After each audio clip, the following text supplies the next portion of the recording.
Oi, família.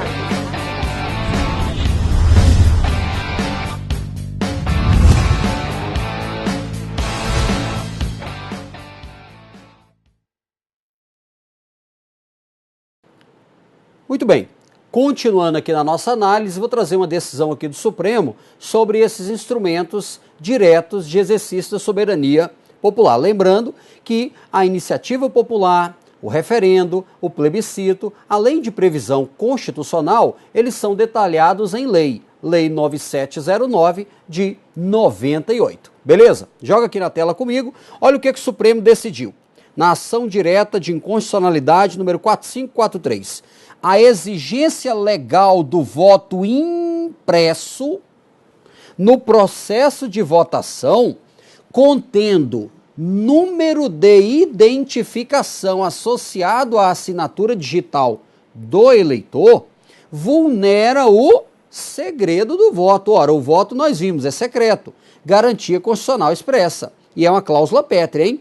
A garantia da inviolabilidade do voto impõe a necessidade de se assegurar ser o quê? Impessoal o voto, para a garantia da liberdade de manifestação, evitando-se coação sobre o eleitor. Veja que o segredo do voto é uma forma de assegurar o direito à liberdade na sua acepção mais ampla, decorrente ali do artigo 5º cabeça.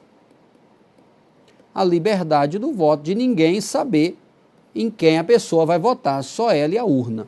Então o Supremo entendeu que é inconstitucional exigir, por exemplo, ou implementar, restabelecer hipótese de voto impresso no qual seja possível você identificar o quê? O eleitor. O Supremo entendeu que isso é inconstitucional. Continua comigo. Agora, vamos tratar das regras sobre alistamento eleitoral. Falar de alistamento eleitoral é falar de tirar o título de eleitor. O que é que nós vamos ver? Tirar o título de eleitor e votar, nós vamos ver 3 regrinhas básicas. Lembrando que o alistamento eleitoral é fundamental para que a pessoa seja considerada o quê? Cidadão no sentido técnico-jurídico. Porque eu disse, cidadão no sentido amplo, todas as pessoas são. Mas no sentido restrito de poder participar das decisões políticas do Estado, não. Então o alistamento eleitoral ele é fundamental, ele é o ponto de partida de tudo.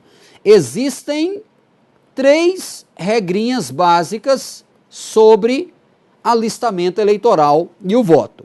A primeira é o seguinte, o alistamento eleitoral e o voto, eles podem ser proibidos, eles podem ser facultativos ou eles podem ser atos obrigatórios. A Constituição diz que o alistamento eleitoral e o voto são proibidos para os estrangeiros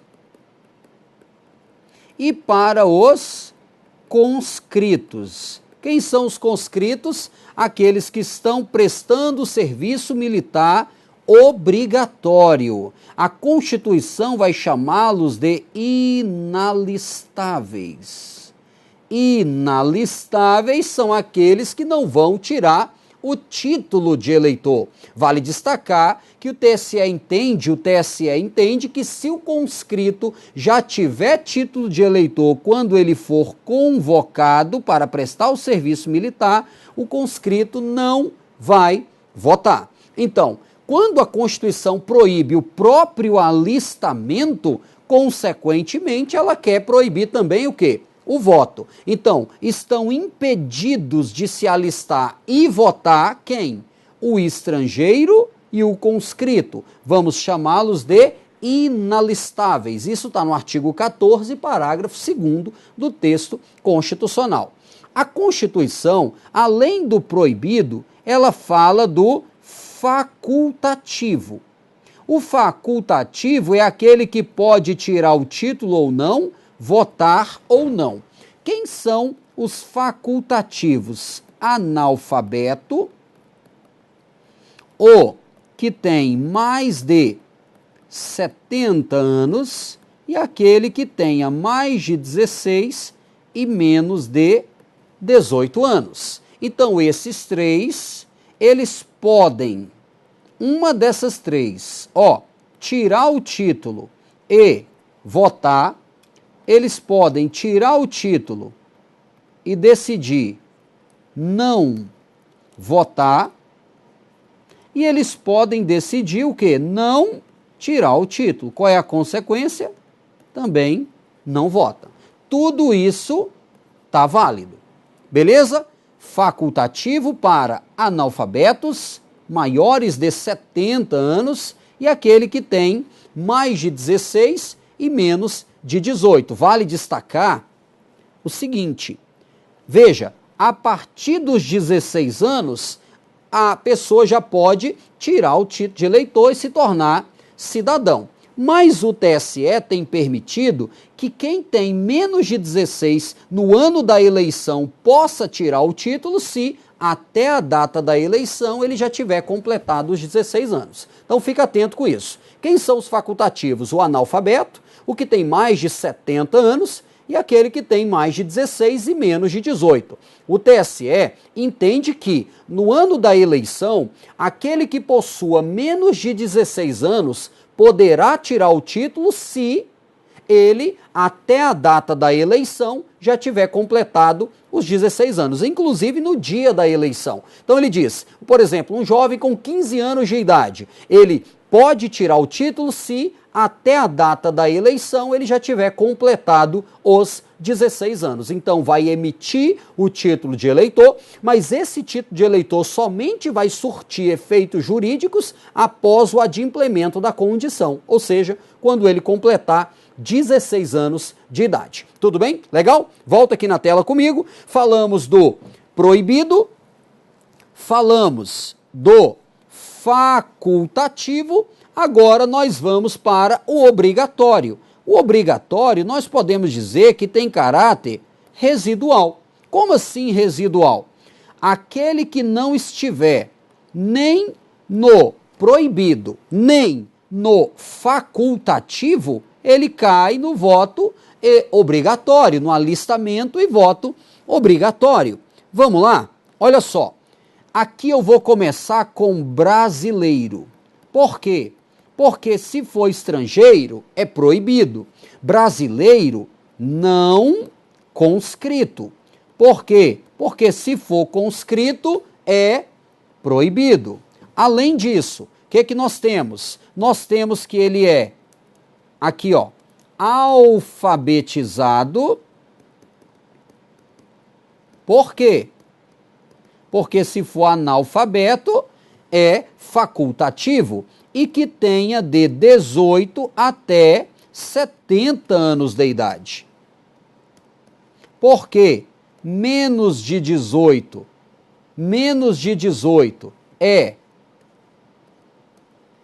aqui, menos de 18 é facultativo e mais de 70 facultativo. Então, em tese, o brasileiro que se encontre nessa condição, constitucionalmente, ele é obrigado a tirar título e votar. O TSE, por meio de resoluções, tem aberto algumas exceções, quanto a pessoas que tenham doenças graves que impeçam a locomoção ou questão de idade, enfim, o TSE tem aberto algumas exceções. Porém, no âmbito do direito constitucional, é essa a sistemática que nós temos que adotar. Então, proibido, facultativo e o obrigatório. Continua comigo. Agora, nós vamos tratar objetivamente das condições de elegibilidade. O meu comentário aqui, ele vai girar em torno do artigo 14, parágrafo 3º. Condições de elegibilidade. Lembra que a elegibilidade é exatamente a possibilidade de exercer a capacidade eleitoral o quê? Passiva. É exatamente a possibilidade de ser votado. Possibilidade de ser votado.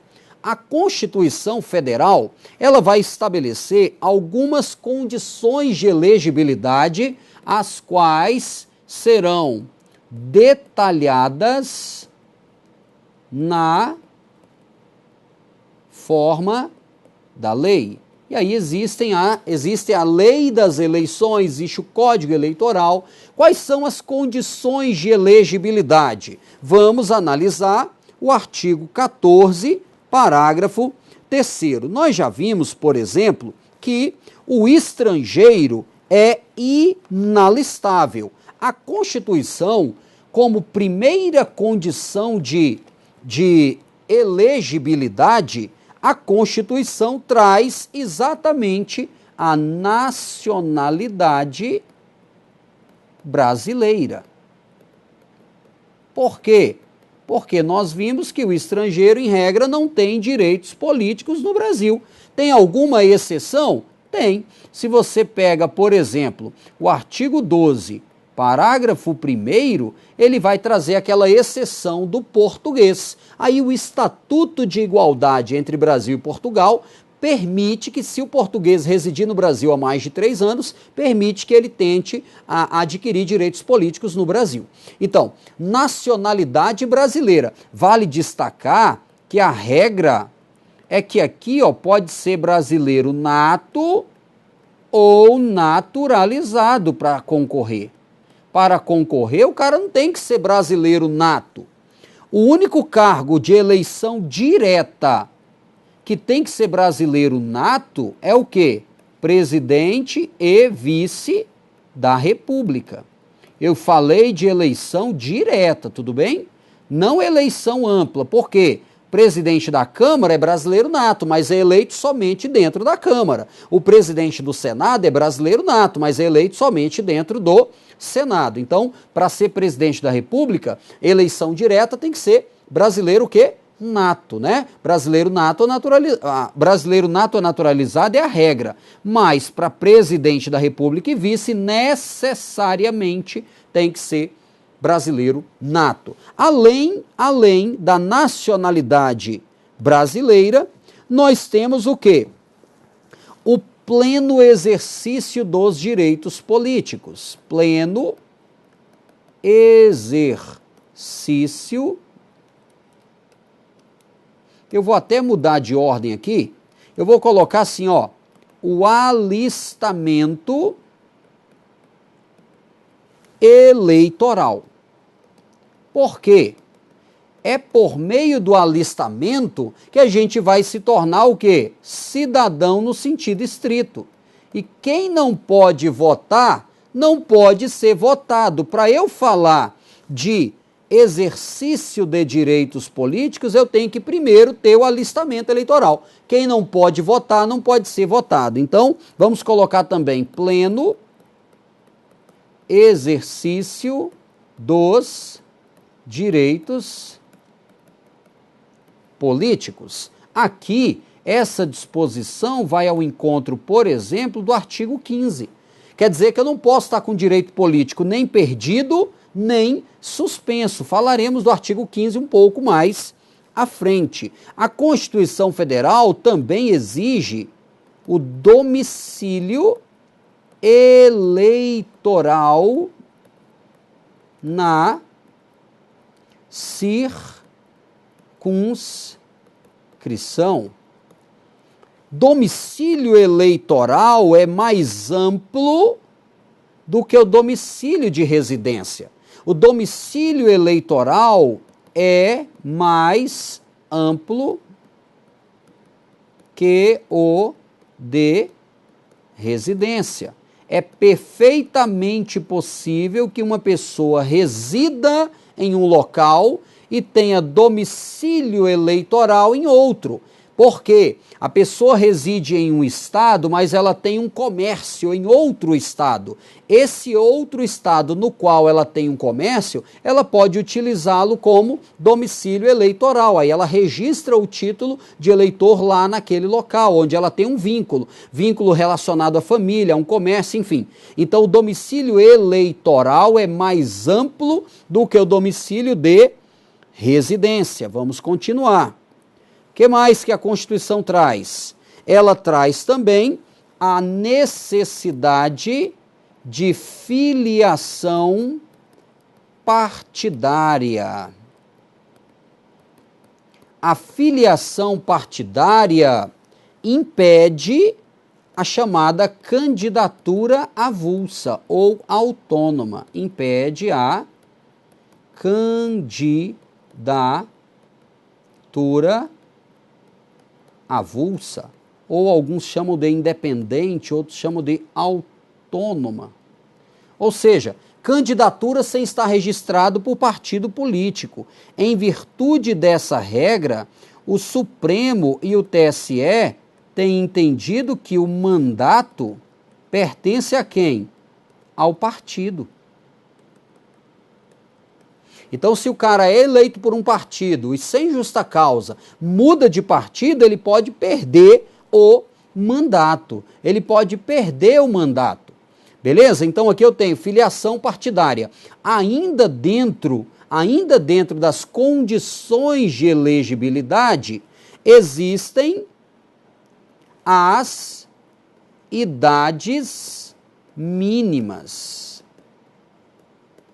A Constituição Federal, ela traz 4 idades mínimas que devem ser preenchidas conforme o cargo para o qual a pessoa vai concorrer. Idade de 35, de 30, de 21 anos e de 18 anos. Vale destacar que a Lei das Eleições, Lei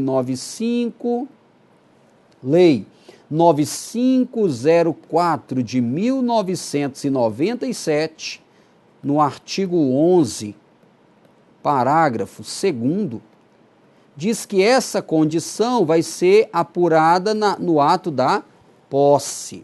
Legal.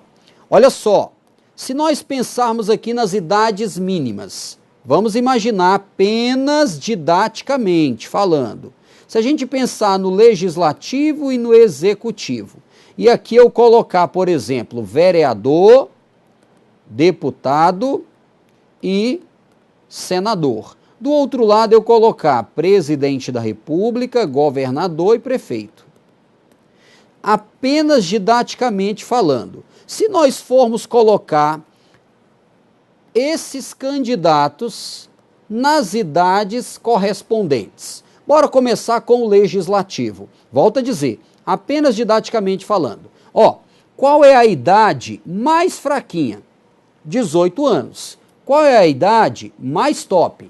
35 anos. Qual é o cargo mais fraquinho? Vereador.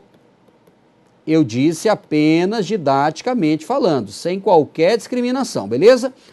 Vereador é a idade menor. Pronto, fechei. Detalhe, aqui é taxativo, é fechado, não cabe mais ninguém junto do vereador. Ele gosta de andar sozinho, não tem grupo, não tem amigo no Face, não tem nada. É sozinho, taxativo. Fechou? Terminamos. Dos dois que sobram, qual é o mais top? O mais top é senador? Então a gente vai dizer que senador tem que ter a idade mais top, 35 anos. Beleza? Fechou. Senador. E o deputado? Aqui, a idade que sobra agora. Todo tipo de deputado que você imaginar. Federal, estadual, distrital, espacial. Brincadeira, né? Todos os deputados aqui. Vamos usar a mesma regra para o poder executivo? Qual é o cargo mais top? Presidente, governador ou prefeito? Você vai dizer presidente. Só didaticamente falando. Presidente mais o seu vice. Então, a idade top. Qual é a idade mais fraquinha? É 18? Não cabe ninguém. É o prefeito mais o seu vice. E quem é que sobrou? Entre o prefeito e o presidente, quem sobrou? O governador. Lembrando que onde está o governador, está o seu vice. Que governador? Governador de estado e governador do Distrito Federal. Fica atento, governador de território não. Porque um deputado federal pode ser governador de território. Então, quer dizer que uma pessoa com 21 anos pode ser governador de território. Mas não pode ser governador, não pode ser governador de estado, nem vice-governador. Faltou alguém? Faltou. Aqui, ó, na idade de 21 anos, nós temos que colocar mais um, que é quem? O juiz de paz, que é aquele que exerce atribuições com caráter conciliatório.